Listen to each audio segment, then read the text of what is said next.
сиёҳӣ яъне кариеси дандон аз куҷо пайдо мешавад? сабаби асосии барои пайдо шудани кариеси дандонҳо ин дар вақташ герметизатсия яъне тоза карда пломба накардани фиссураҳои дандонҳо мебошад. яъне фиссураи дандон чист? вақте дандонҳои ширии кӯдакона афтида ба ҷояш дандонҳои доимӣ мебарояд, дар болои ҳар як дандонҳои доимии курсӣ ҳамихел хатҳои сиёҳӣ мешавад.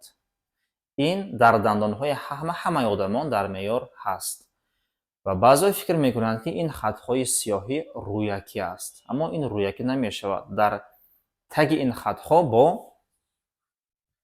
ковокии майда ҳаст, яъне мешавад.